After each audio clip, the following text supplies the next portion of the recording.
Hello traders and welcome to another video review. Today is Friday, January 24th, 2025. Let's find out what's going on the Forex economic calendar for today.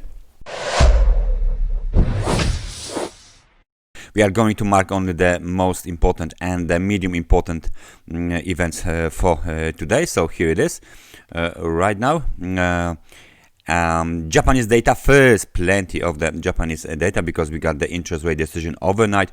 The market, the Bank of Japan, first Bank of Japan decided to hike the interest rate from 0.25 to 0.50 as expected. Together with the initial interest rate decision, we got the press conference, of course, and the outlook report. Moreover, we got the monetary policy statement and some data from the Japan national core CPI and national CPI. So we have a hike in Japan. That was the overnight session. My main event.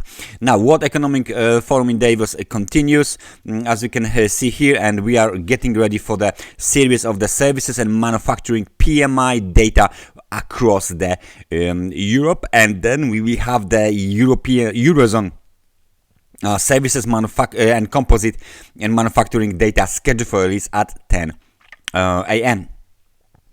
25 minutes later, we got the manufacturing PMI data from the UK, and 5 minutes later, we got composite and services PMI as well. At 11 o'clock, ECB President Christine Lagarde will give a speech, and then we smoothly go to the US session. New housing price index and manufacturing sales are scheduled for release at 2:30. Those data are from Canada. Then, of course, we got the S&P Global Services PMI, composite PMI, and manufacturing PMI data scheduled for release at 3:45.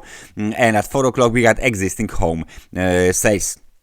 Michigan one-year inflation expectations and consumer sentiment and consumers' expectations are scheduled for release at 4 o'clock. And then we got the US Barker Hughes only recount, the total recount at 7 p.m. So very busy.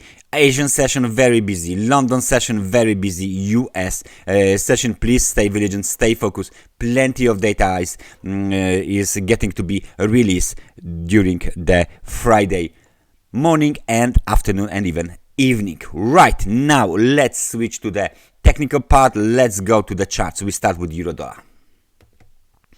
Euro-dollar 30-minute chart is showing us very nice spin bar for the short-term traders that made a local high at 1.0471, and now this high is being challenged again by the bulls. If we take a look at the larger time frame, we can see it clearly that right now we got even a bigger movement to the upside from the extreme low. Let's say we got 2.88%, which is very nice movement to the upside. Now it all depends how the market will behave after this level here. 1.0464 is clearly violated because this is the last level of technical resistance inside of this supply zone, and if there is any close, like 4-hour close or daily close above this level, the market might be getting a little bit more bullish than usual, right?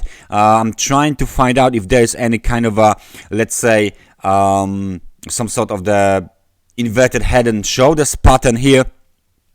I don't quite see any textbook example of the inverted head and shoulders. Maybe that would be the left shoulder, maybe that would be the head, then the right shoulder. So anyway, even if it is here, then still this red pink rectangle here is still the major zone on this 4-hour time frame chart of the euro dollar.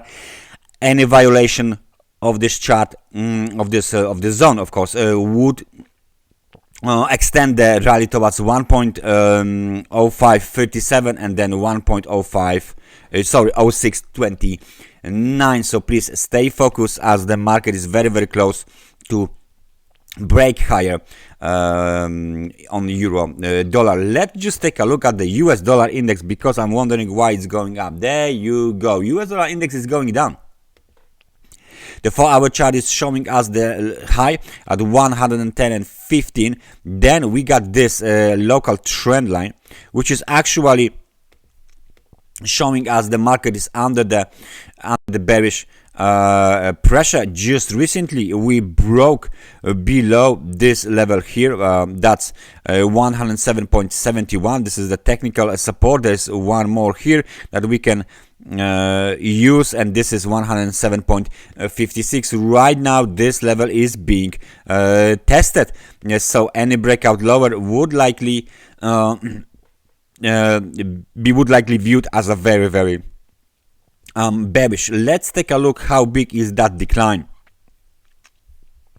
If we take our price range tool, we can clearly see that this decline was apparently something like minus 2.45, and let's take a look how big is the newest decline. The newest decline is already 2.38, so it's almost equal. What it means it's now or never.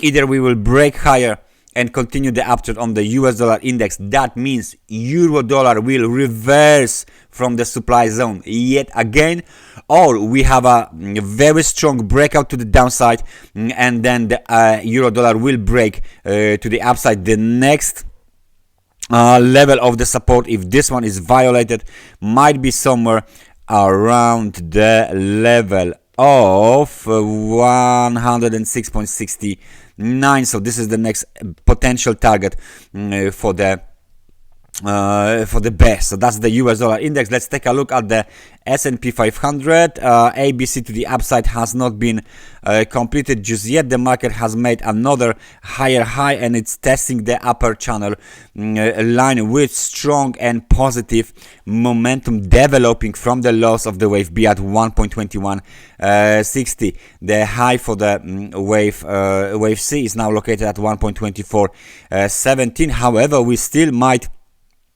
test the level of 1.2473, 1.2486, but this will be out of the channel, so there might be some sort of the breakout higher here on the cable. Momentum is strong, momentum is positive. This level here has been tested as the after the breakout, and now it will act as the technical support, and of course this level here might act as the technical support as well, 1.2359. This movement to the upside is still more bearish than bullish for me.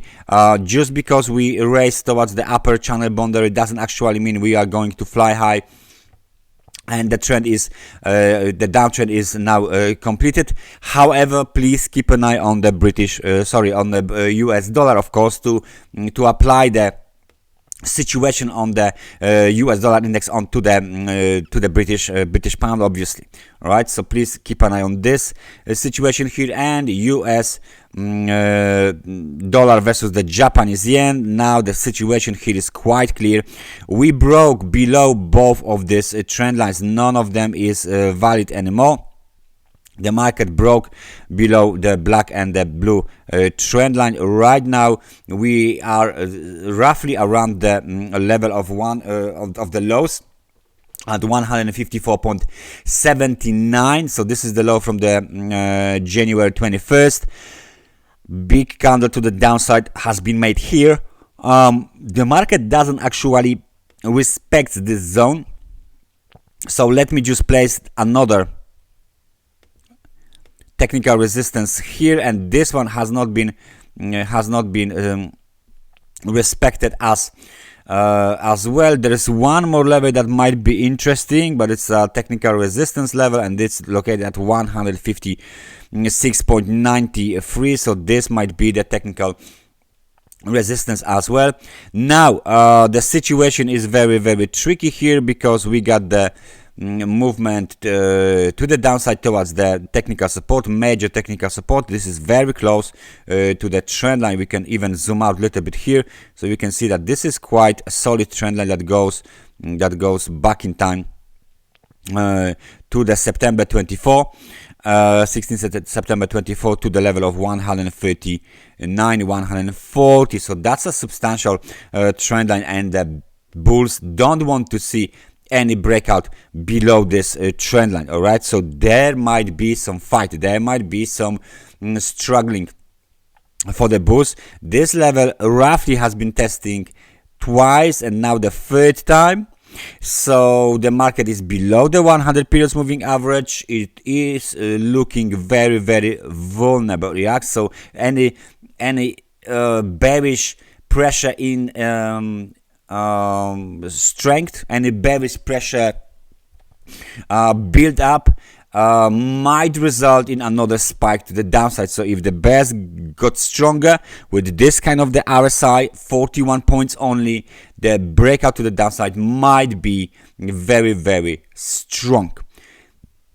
Last but not least, Bitcoin. What is Bitcoin doing? Nothing. The Bitcoin is inside of this channel, which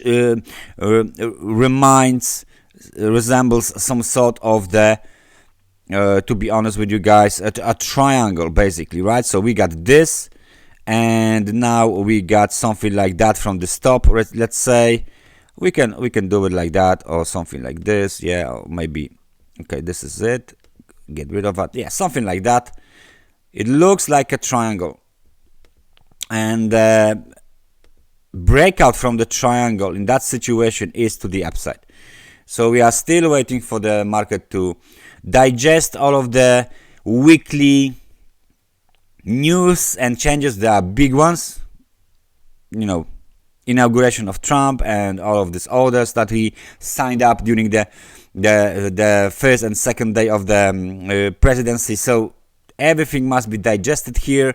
As you can see, momentum is up and down, hovering around the level of 50. Now it's neither bullish nor bearish.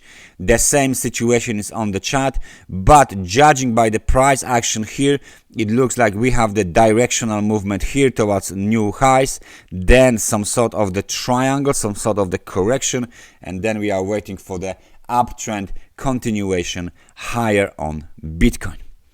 That's everything for me for today. Thank you very much for watching this analysis, and I hope I see you guys next time. Take care and bye bye.